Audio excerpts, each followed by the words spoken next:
If that were true, that would still be completely irrelevant to the question of what we do about poverty.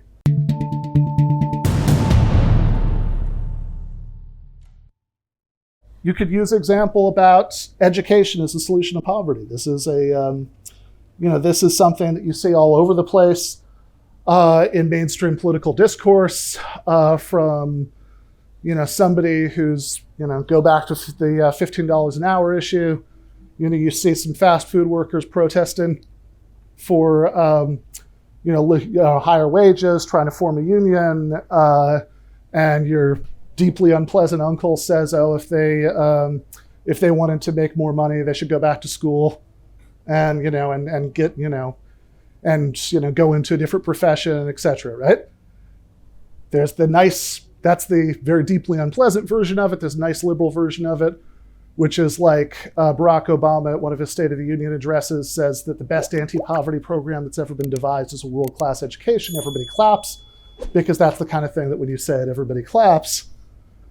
But in both cases, you're assuming that education and upward mobility can be a solution to poverty.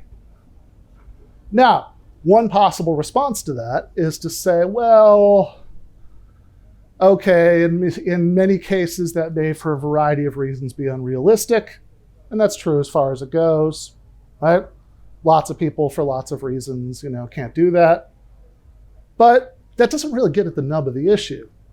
Something that does get at the nub of the issue, that's actually helpfully clarified if you learn a little bit of logical terminology, is even if it were true of every single person, right? Every single person living in poverty, no exceptions of any kind, could, let's assume for the sake of argument, go to school and, I don't know, become a doctor or a lawyer or something and, make excellent money. If that were true, that would still be completely irrelevant to the question of what we do about poverty. Say that again, make sure everybody's clear on the point. That would still be completely irrelevant if it were true. Because even if it's true of any individual person that they could do that, it does not follow. It is in fact a named logical fallacy, the composition fallacy, to think that it follows that every person living in poverty could do that, right? The composition fallacy is where you say every member of a group has some property, therefore the group as a whole has it, right? So every molecule in the Brooklyn Bridge is invisible, therefore, the Brooklyn Bridge must be invisible. And same deal.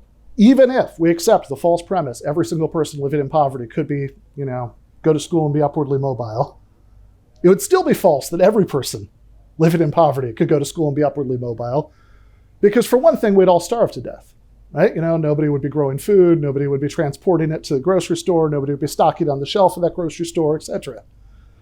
Right? It's structurally impossible in a capitalist society for everybody to have the better off positions. You cannot have every cheerleader on the top of the pyramid at the same time.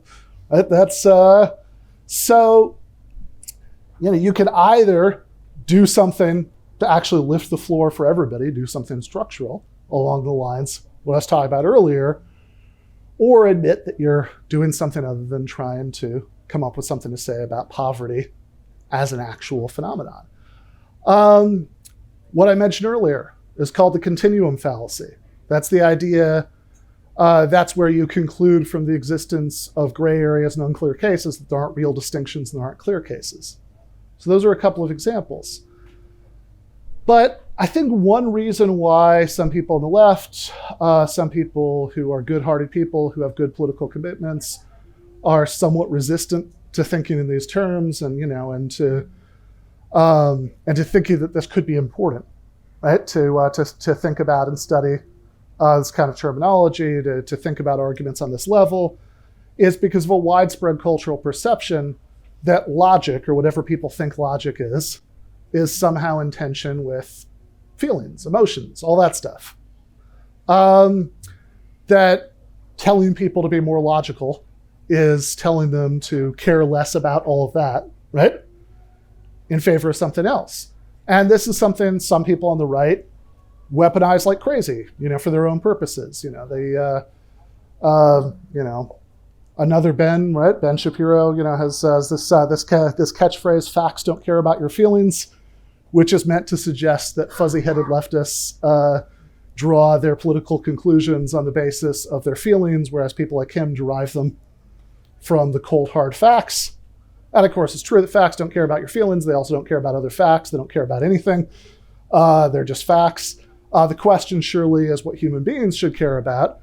And there, it's actually a principle of logic. It's called Hume's law, that you cannot logically derive a conclusion that's an ought, that's about right or wrong, good or bad, what's just or unjust, from an is, from a claim about facts.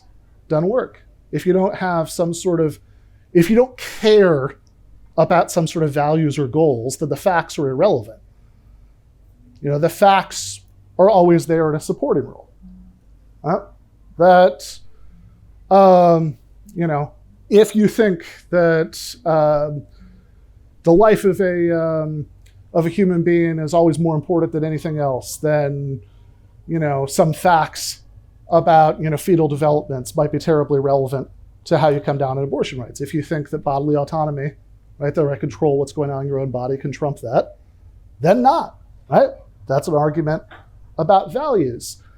I think the last point that I'd like to make here is that the fact that there are always some sort of values, there's always some sort of goal that you care about that's in the driver's seat, right? Logic is about figuring out what follows from what, but, you know, any argument is exactly as good as its starting point. And facts can play a supporting role, but there is always some sort of underlying value commitment. Some people think that that means that, well, it's just sort of pointless to argue with people who fundamentally disagree with your values. You know, what's the point? Doesn't matter if you show, you know, that if you have impeccable reasoning, right? You know, they still disagree with the underlying value commitment, and so that's that. I think kind of the opposite is true, and which takes us back to persuasion. So Elizabeth Bruenig is a socialist writer in the US, and she has a good line about how half the point of a debate is to get the other person to tell you what they really think. And I think very often, actually, drawing out the implications of people's positions is incredibly useful for exposing those underlying gaps in value commitments, so that once you get to the point where, you know, I'll just take an example of a debate I watched a while ago between Sam Cedar and someone from the Ayn Rand Institute, where at the end they were talking about this collapse that had just happened in Miami, this condo collapse. A bunch of people had died, you know, because the condos had collapsed because of unsafe construction practices. And Sam asks Yaron Brook, that was the person from the Ayn Rand Institute, okay, so is this a legitimate role for the regulatory state? He says no, because ultimately that's the responsibility of, that's the responsibility of those tenants, that if they were concerned about safety, they should have checked to, you know, see what the safety practices were and how often it had been inspected and, you know, and all of that. And that's incredibly useful, because the point of a debate is never to convince the person you're arguing with. That happens, but very slowly, right? It's to convince people who are watching. And I think if you've shown that they fundamentally don't care about the things that most human beings would care about, you know, to my mind, that's a win. To continue watching this video, click the link in the top left or in the description below. Or visit iai.tv for more debates and talks from the world's leading thinkers on today's biggest ideas.